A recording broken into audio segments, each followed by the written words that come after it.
Now, here is the dynamic of Michael Jordan and Jerry Krause. I've already explained to y'all before how this relationship went. Michael Jordan is a very much, he's an asshole. All right, let me just say it and be honest. Because we on Patreon, this ain't regular YouTube. And no, I'm not going to put this on YouTube. So you're going to get the whole gist of what's going on. Jerry Krause was correct. You know, he never drafted Michael Jordan. He came after Michael Jordan was there. So once they brought Krause on, you know, what he knew of Michael is just as a player. So in Michael's second year, Krause is here and he's running everything.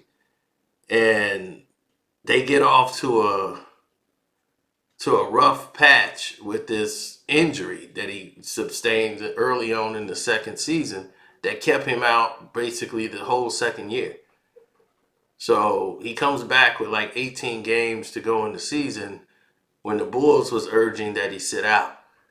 And Jerry Krause said, well, you know, you're property of the Chicago Bulls. And Michael Jordan took that as a racial offense.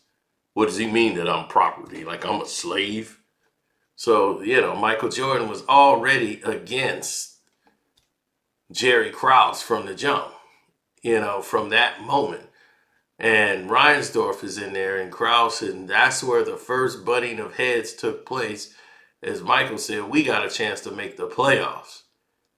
And I need to get to the playoffs, and you know we got a chance to win it. But they're looking at it like, hey, we sit out this year, we don't make the playoffs. We go to the draft, we get a good player to add to the team. You know, we made some good noise this season. You know, team is decent. That ain't how Michael wants to play. So Michael risked the injury to go play. And Krause says if he gets injured again, we got to think of trading this guy. He says this to Reinsdorf, and Reinsdorf's, no. It's too hasty. Let's just see how it works. He's taking the risk. It's his contract. You know, like if he wants to take this risk, this is on him. So Jordan goes out and play. He plays phenomenal. In getting swept by the Boston Celtics in the first round at the making the playoffs. Jordan put on a virtual performance, going off, you know, and scoring 60 some odd points, and you know how much record time, overtime he scored 60 something. It was like no one has seen that. So after this was done,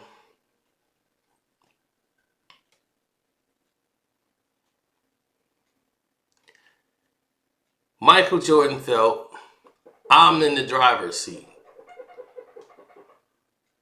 So the very next year, things started to change for the dynamic of the Chicago Bulls and everything they represented. Michael's the driving force. It's really his team. And the ego started to grow from there. Jerry Krause was not really respected. He didn't respect Michael Jordan's decision on players. And that's something that didn't sit well with Michael. As Michael felt like the whole world knows like what I say should go, and I know about basketball, but Jerry Krause keeps shooting me down. All the players Michael Jordan wanted to get, Krause wouldn't get them, and then they would lose to Detroit. And he would sit there and look at Krause. They had a chance to trade Horace Grant. He wanted Horace gone at one point, and Horace is still there. Horace is good. We just got to work and develop with Horace. And then he tried to get Doug Collins to go along with this shit. And that didn't happen. And Jordan made statements about Krause and talked about him. And once they got by Detroit and they start winning with all the players, with Oakley gone and they got Cartwright and he didn't like Bill Cartwright and it was just a whole bunch of shit going on. But it didn't matter because they were winning. Everything Krause did brought success. By not breaking up the Bulls' nucleus to to appease Michael Jordan, they ended up winning. Because after Detroit, there was nothing left. That was the only obstacle they had from winning 6 NBA goddamn championships. So after the Pistons are pretty much old and saying, that's it, we're stepping down, that's it.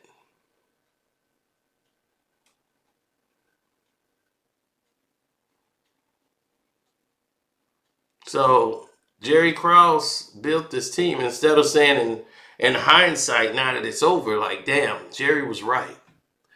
Michael Jordan's ego can't let that happen. So in his Hall of Fame speech, he basically shits on Jerry Krause. Then, asshole Mike, when the man passes away at 77, then wants to give a heartfelt, thing about Jerry because he realized how fucked up it was.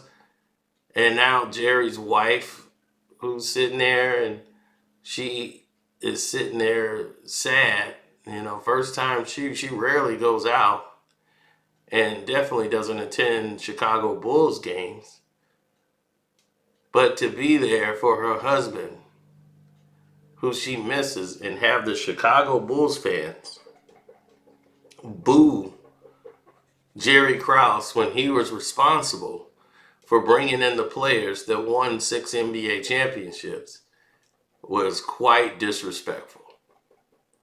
He brought in Scotty and Horace. He brought those guys here.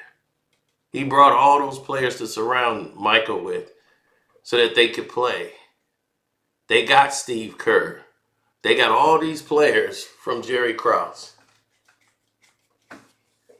All the people and the pieces that he brought to help surround Michael so that Michael would keep winning. Even though Michael didn't know any of these players, rather than recognize that, he chose to continuously shit on Jerry Krause. And he makes a documentary. Now, if you didn't like him personally and you want to talk about that behind closed doors, that's fine. But when you go publicly and start shitting on this man on a documentary that's on Netflix that's shown around the fucking world, everybody was during the pandemic too, so nobody had shit to do but watch that. And the whole world took it as law. When half of the shit on there I fucking knew and told everybody in my videos. And all they did was confirm it. Like, damn, you was right, Cino. It's like, I know, because I live here. I'm from Chicago. I've seen this shit. I knew it. I knew all of it. So I'm like, I experienced it. I wasn't a little kid when this shit was out. I saw this shit going down. I know how fucked up Michael Jordan is as a person, how the ego and the be like Mike and all that shit. And he thought that shit went to his head. And he thought what I say go, and he could be an asshole, and people just was taking it. So yeah, I saw him become a very arrogant asshole. And he carried that with him everywhere he went. And you saw he started to not even respect Charles Barkley, his own friends, anybody who had anything to say towards Michael Jordan, that was the case.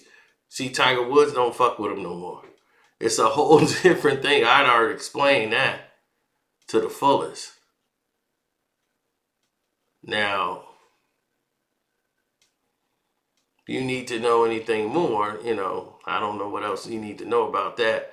But yeah, the real problem with Scotty and Jerry Krause wasn't really that. It was the fact that Phil Jackson got into it. His ego started to get high because he took Jordan's side and started to basically let his fucking true colors be shown when he took Michael's side against Jerry Krause because he didn't want to piss Michael off.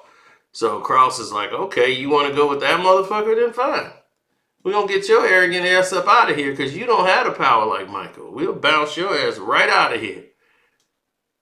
Since you want to be an arrogant asshole, you want to be the general manager and take my job, force me to fuck out and trying to go to Jerry Reinsdorf because Jordan said Phil should run the team. Because Phil Jackson's going to listen to what Michael say do. motherfucker, I'm not finna give you that. Like, why would Jerry Krause be okay with Phil Jackson trying to get him out of the position and out of the job? And he told Phil, Jerry Reinsdorf told Phil, no, I'm not finna fire Jerry for you. Like what the fuck? No. Like, you have no experience at being a general manager, Phil. No, you too connected to the players for that to happen. You know, you're too emotionally connected with the players to just go right into being a general manager. That's a whole different world that you can't have that type of relationship with the players because it can cloud your judgment on decision making. So Jerry Reinsdorf told him, like, no, you can't fucking do that. No, I'm not getting rid of Krause. So now Krause know that Phil's trying to come for his fucking job and Jordan's putting him up to it. He was like, well, fuck these dudes. You know, that's how he felt. Like, Phil, you out of here. I don't care if you go 82-0, motherfucker, your ass is gone. As soon as this season is over, your ego done went way too motherfucking far. Your ass is out. And that's what happened. He like, look, you gotta go.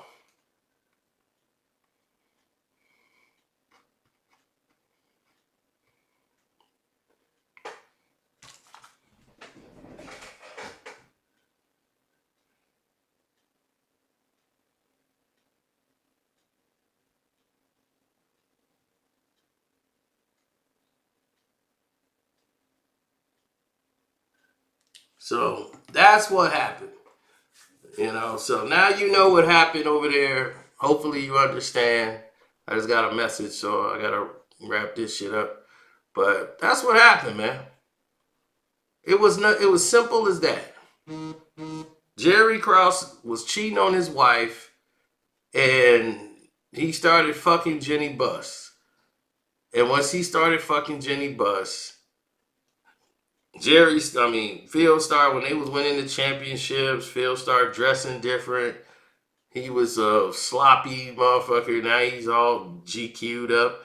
And Jenny Buss see Dr. Buss in him. And Jenny has got daddy issues, so she see him as a father figure, and she wants to dress him up, make him look modern, and all this shit. And Phil walks out on his whole fucking family. His wife and kids left all of them to go fuck Jenny Buss. So yeah, that's the man they talking about, and she's like, you're gonna be the coach of the Lakers. That's what was going on. Phil had to sit out a year. He couldn't go ahead and be a coach of the Lakers. They had to go and do this transition so that Phil could come over there. And they brought Dennis in before they brought Phil in, and that was a bad idea. All right, she fucked Dennis Rodman to get Dennis Rodman on the fucking team. Dennis was filming a movie, and then he went to the hotel room, and he was like, well, I got a movie to finish. And she was like, well, you could do that on the time. He was like, all right, cool. He came on the team, and then he just couldn't deal with all the bullshit that was going on the Lakers. Like, fuck this. I'm gone. He just walked off the team. Then the Mavericks tried to bring him on, and he's so checked out of basketball. Mark Cuban couldn't even control this dude. He was like, I can't control this guy. He's not going to fit in modern day basketball. No, Rodman's going to do what Rodman wants to do, and that's that.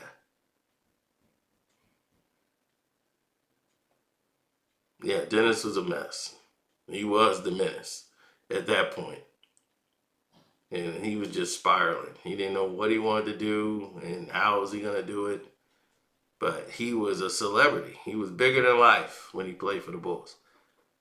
And Michael loved it. Get the attention off me. Y'all give it all to Dennis. He could take all the media from me, all he want, all the fans. I don't want to deal with this shit no more. He was burnt out. But he keep all the bullshit going.